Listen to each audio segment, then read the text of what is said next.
चलिए स्टूडेंट, आज हम लोग पढ़ते हैं मानव जनन तंत्र। तो मानव जनन तंत्र क्या होता है इसको सबसे पहले समझेंगे हम। तो समझिए इसको। जनन से संबंधित सभी क्रियाओं में भाग लेने वाले अंगों को जनन अंग रिप्रोडक्टिव ऑर्गन्स कहते हैं। कार्य के आधार पर जनन अंगों को दो भागों में बांटा जाता है। तो जनन से संबंधित सभी क्रिया में भाग लेने वाले अंगों को जनन अंग कहते हैं। यानी कि जब प्रजनन होता है मनुष्य में, जब जनन होता है तो उसमें कौन कौन से, तो जनन प्रक्रिया में भाग लेने वाले कौन कौन से अंग मनुष्य के मादा और नर में कौन कौन से अंग भाग लेते हैं, उसके बारे में आज हम लोग को पढ़ना है। ठीक है, चलिए आगे पढ़ते हैं हम लोग।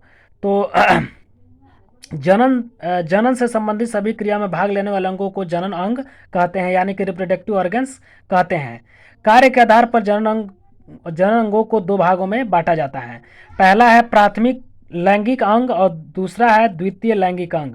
तो प्राथमिक लैंगिक अंग में हम लोग पढ़ेंगे मानव में प्राथमिक लैंगिक अंगों को जनद कहते हैं। इन अंगों में युग्मकों के निर्माण एवं जनन हार्मोन्स के स्रावण की क्रिया होती हैं। यानी कि मानव में जनद होते हैं। जनद का मतलब ये हो गया कि लैंगिक में ये प्राथमिक लैंगिक अंग है। अगर ये नहीं होता तो लैंगिक जनन की प्रक्रिया संपूर्ण नहीं होती, यानी कि पूरा नहीं होता। इस प्रक्रिया को हम पूरा नहीं कर सकते हैं। जनद क्या होता है इसको पहले समझना होगा कि जनद क्या है। जैसे जनद मानव में जो है, मानव के नर में जो है पाया जाता है। मैं आपको दिखाने की कोशिश कर रहा हूँ, मैं आपको समझाने की कोशिश कर रहा हूँ। आप लोग थोड़ा सा कंसंट्रेट होकर के ध्यान दीजिएगा कि मानव में प्राथमिक लैंगिक अंग यानी कि जनद क्या होता है, इसका कार्य क्या है। तो चलिए समझते हैं इसको। देखिए मानव में जो है जनद, मानव, यहां लिखेंगे जनद, जनद, इसका इंग्लिश होता है गोनेड, गोनेड हो जाएगा।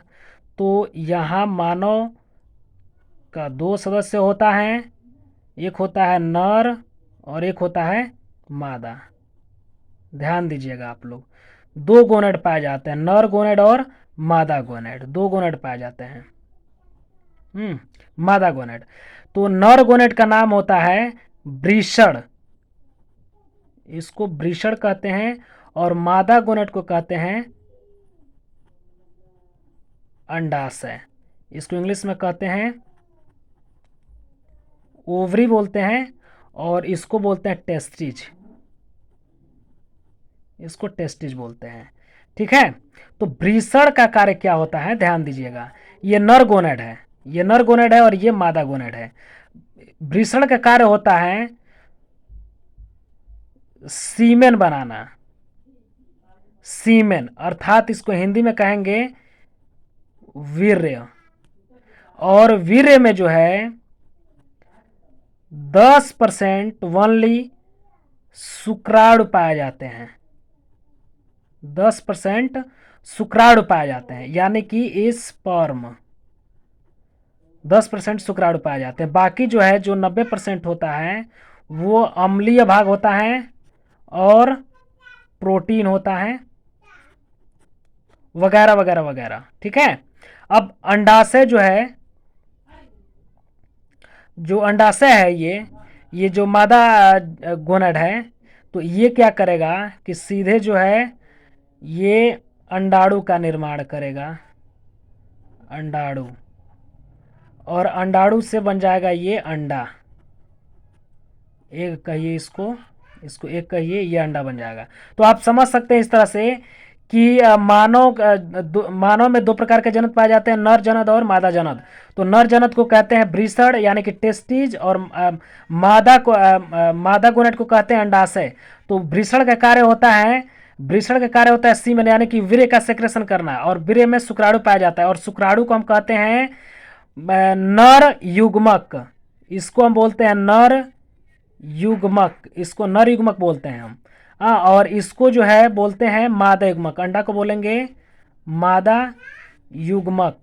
तो क्लियर हो गया यहाँ पे कि मानव जनद जो है युग्मकों का निर्माण करता है। नर जनद नर युग्मक का निर्माण करता है, और मादा जनद मादा युग्मक का निर्माण करता है। तो हमें विश्वास है कि आप लोगों को समझ में आ गया होगा। चलिए आगे पढ़ते हैं। देखिए, इन अंगों में युग्मकों के निर्माण एवं जनन हार्मोन के स्राव की क्रिया होती है। मैं पहले ही बता चुका हूं किसमें युग्मक निर्माण होते हैं, शुक्राणु और अंडाणु का निर्माण होते हैं। मादा जो है अंडाणु का निर्माण करता है और नर जो है शुक्राणु का निर्माण करता है। चलिए देखेंगे यहाँ पे, पीयूष ग्रंथि के अग्रभाग से गोनैडोट्रोपिन हार्मोन जनदों की वृद्धि एवं कार्यों को नियमित करता है। यानी कि जो जनक पाए जाते हैं, वृषण, मैं आपको दिखाने की कोशिश कर रहा हूं, थोड़ा ध्यान दीजिएगा। वृषण और अंडाशय मैं आपको दिखाऊंगा। यहां पे देखिए, देखिए नर है, नर जनन तंत्र है। यहां पर अधिवृषण दिखा रहा है, ये वृषण भाग है। ठीक है, ये जो गोल वाला भाग दिखाई दे रहा है ये वृषण है। तो वृषण में क्या होता है कि स्पर्म का निर्माण होता है और अधिवृषण का कार्य होता है। अभी मैं बताऊंगा कि अधिवृषण का कार्य क्या होता है, बस इतना ही जानिए कि यहाँ पे जो दिखाई दे रहा है ये वृषण है, नर युग्मक का निर्माण करता है ये, और ये नर जनन अंग होता है। ये संपूर्ण जो है भाग ये नर जनन अंग या तंत्र होता है। ठीक है, चलिए आगे पढ़ते हैं। तो यहाँ पे पीयूष ग्रंथि के अग्रभाग से गोनेटोट्रोपिन हार्मोन जंतु की वृद्धियों कार्य को निमित्त करता है। यानी कि जो मादा और नर में जो पाए जाते हैं, गोनेट जो पाए जाते हैं, ये मस्तिष्क में उपस्थित पीयूष ग्रंथि, ध्यान दीजिएगा, ये पीयूष ग्रंथि मस्तिष्क में उपस्थित होती हैं, जो गोनेडोट्रोपिन नामक हार्मोन का स्राव करती हैं, जो जनदों की वृद्धि और विकास के लिए काम आता है। इतना समझ लीजिए कि गोनेडोट्रोपिन हार्मोन जो होता है वो पीयूष ग्रंथि से सेक्रेशन होता है और पीयूष ग्रंथि मस्तिष्क में पाया जाता है, और गोनेडोट्रोपिन हार्मोन जनद की वृद्धि एवं कार्य में नियमित करता है। चलिए आगे पढ़ते हैं। नर में जनद वृषण होता है और जिसमें शुक्राणुओं का निर्माण होता है। पहले मैं बता चुका हूं कि नर में जो जनद का नाम होता है वो वृषण होता है, ये शुक्राणु का निर्माण करता है, यानी कि शुक्राणु को कहेंगे नर युग्मक का निर्माण करता है। तथा मादा में अंडाशय होता है, मादा का जो जनद होता है वो अंडाशय होता है, इसमें अंडाणु या अंडा का निर्माण होता है, यानी कि मादा युग्मक का निर्माण होता है। जब मादा युग्मक और नर युग्मक जब आपस में मिलते हैं तो निषेचन क्रिया संपन्न हो जाता है। तो चलिए आगे पढ़ते हैं हम लोग। रही बात की अब मानव में जो है प्राथमिक लैंगिक अंग पढ़ लिए, तो प्राथमिक लैंगिक अंग यानी कि जनन से प्रजनन से पहले उसमें प्राथमिक लैंगिक अंगों का विकास होता है, और विकास करके जो है वृषण और अंडाशय अपना अपना युग्मक का निर्माण करते हैं, जिससे कि निषेचन क्रिया हो सके और जन्म प्रक्रिया में भाग लिया जा सके और प्रक्रिया जो है संपन्न हो जाए, प्रजनन की प्रक्रिया संपन्न हो जाए। अब रही बात की द्वितीय लैंगिक अंग क्या होता है, तो इसको समझने की थोड़ा सा आप लोग ध्यान दीजिएगा अच्छी तरह से, इसको मैं समझाने जा रहा हूं, ध्यान दीजिए। इसे सहायक लैंगिक अंग भी कहते हैं। सहायक लैंगिक अंग क्यों कहते हैं, थोड़ा सा ध्यान देना होगा यहाँ पे, क्योंकि लैंगिक प्रक्रिया जब होती है तो उस पीरियड में कुछ ऐसे मनुष्य के शरीर में अंग पाए जाते हैं, यानी कि अंडाशय और वृषण से संबंधित अंग पाए जाते हैं जो लैंगिक प्रक्रिया में सहायता करते हैं।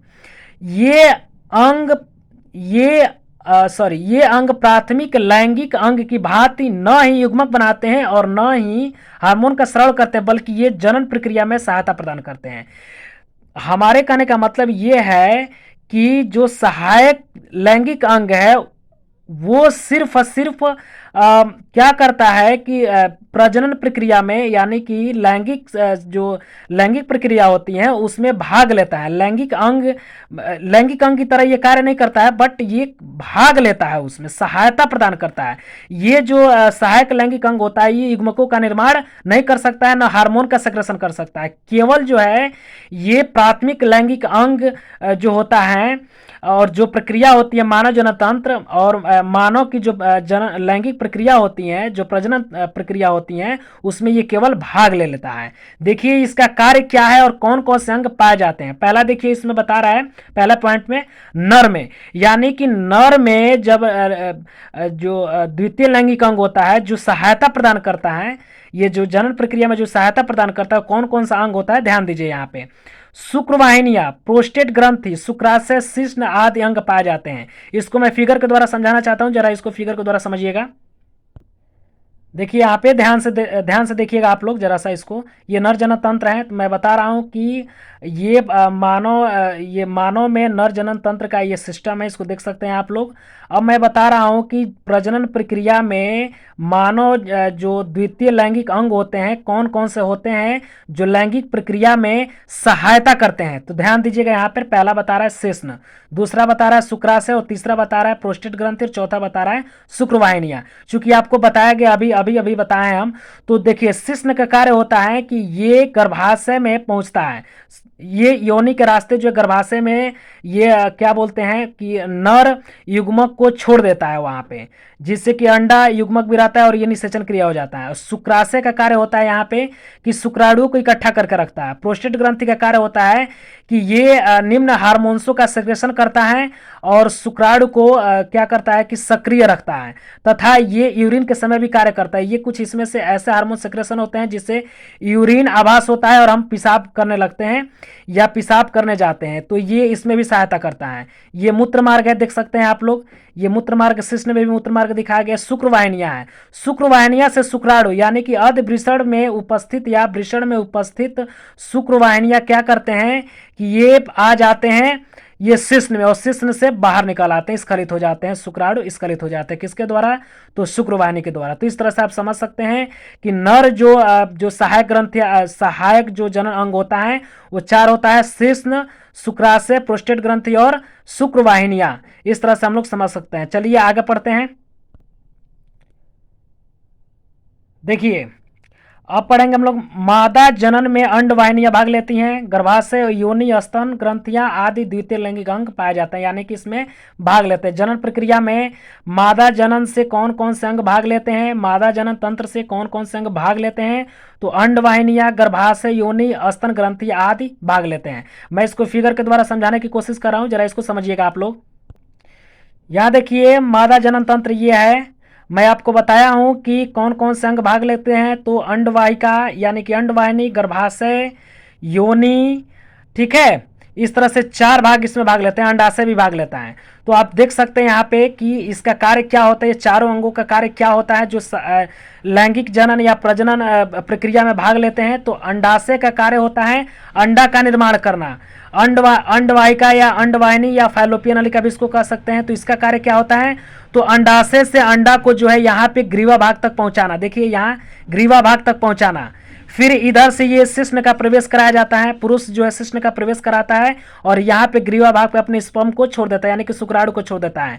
अब यहाँ से आपको मैं बता दूं कि अंडा आता है ग्रीवा में और यहाँ से शुक्राणु आता है ग्रीवा में, दोनों यहाँ पे मिल जाते हैं और मिल करके निषेचन क्रिया करा लेते हैं, और निषेचन क्रिया जैसे हो जाता है और तुरंत जो है गर्भाशय में पहुंच जाता है।